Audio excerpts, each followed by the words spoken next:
What's going on, guys? Today's been a good day. Today's been a super sick day. Um, just got signed up to go play ball in Japan in November to December. It's gonna be about a month. Um, gonna be such a fun experience. Something that in 5 years I'm gonna look back and be so happy that I made the decision to do this. And what I've been thinking about lately is preparation work because I have exactly 120 days from today to get back in shape, hitting, throwing. I've been lifting, been taking care of my body nutritionally, but the overall athletic aspect, I mean, I've been out of the game since May. So it's when I graduated, when I finished with college. And now that I have to get back in it, you know, I have to go through my system. And so for me, like I have to implement what I know is going to make me successful when I go there. And something that maybe isn't the first thing you're going to think of when I say, like, I'm going to implement this, is failure. What have I done wrong? Right? And you could be thinking, like, well, that doesn't make sense. Why would you implement something that you did incorrectly? Well, when you take what you've done incorrectly, analyze it, actually break it down, and then apply it to your system in the future, what you're actually doing is evolving. You're adapting what you failed at and are using that data as an information point and saying, this for me is going to help me achieve what I failed at here by applying these principles that I did incorrectly to my system in the correct way. Baseball is the cliche. It's a game of failure, right? Everyone says it. But when we say baseball is a game of failure, right? All these greats who are going, batting 300, which is 3 for 10, right? I mean, you get 3 out of 10 questions right on your math test, and your mom's pretty mad at you when you get home. But in baseball, you're a Hall of Famer, right? But you're not chasing success in baseball. That sounds kind of weird. You're not chasing success. What you're chasing is the ability to fail less, because you're going to fail. The best of the best fail 7 out of 10 times. They're not chasing success. What they're chasing is the ability to fail the least out of their competitors, right? So when you understand that and you apply the fact that failure is imminent, failure is the game is failure. Even the best fail. So when you actually accept that as a player, and you're not scared of failure, and you're actually inviting it into your life, what you're sitting here and you're going, I can't wait to fail. I cannot wait to fail so I can understand why I failed and apply that to my game and get better. No one gets better simply from succeeding, because success is not a one-way street in baseball. You can hit the ball perfectly.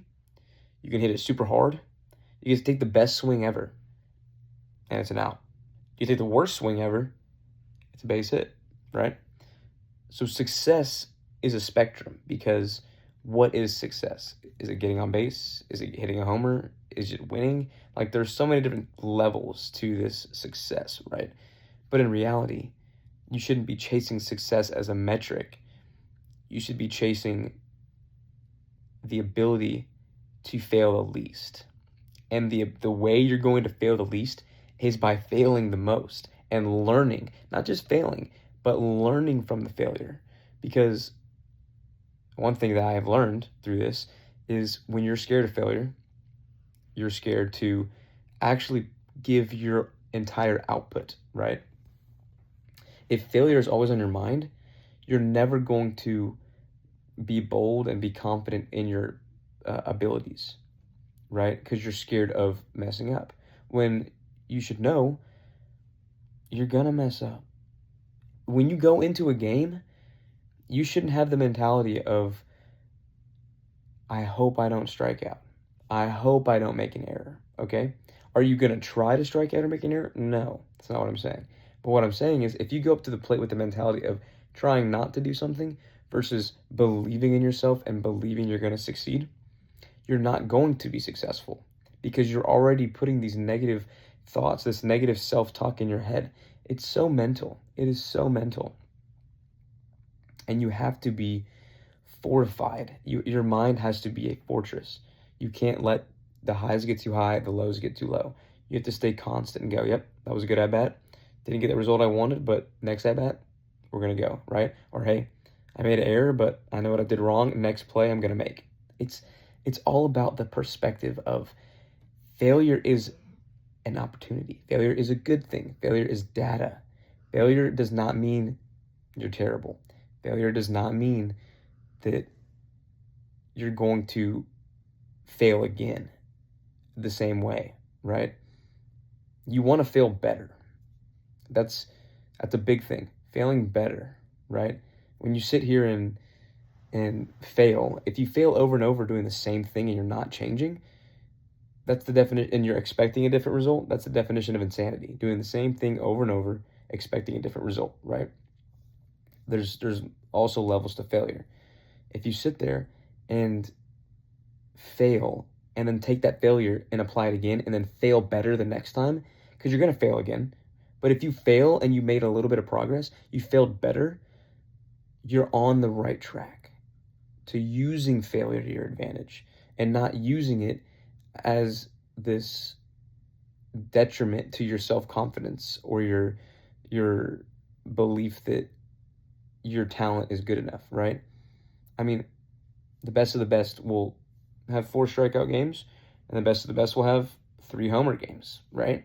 But they don't let either of those nights define who they are as a player because they're so committed to each day taking the data they get and building on that. You did this right, build on it more. You did it wrong, take that, apply it, and build on it so that the next opportunity you get, you aren't staying in the same place. You can move up, right? And still fail. But by taking the failure, using it to your advantage, not letting it weigh on you as a player or as a person, especially not that, you're actually doing the correct things because the most successful people are also some people who have gone through the most failures. Being successful doesn't just look like this. Sometimes it looks like this. And then you have to pick yourself back up, and then you fail again, and then it's like a steady trend line, 2 steps up, 2 steps forward, 1 step back, right? If you can continuously tell yourself and invite failure into your game, not failing on purpose, giving 100% effort, and then if you fail, take that as an opportunity, as a perspective. Hey, I gave everything I had. I didn't really get the result I wanted. Why is that? Right? And you take that and you apply it to your game, you're on your way. You're on your way to becoming a much, much better and more complete player.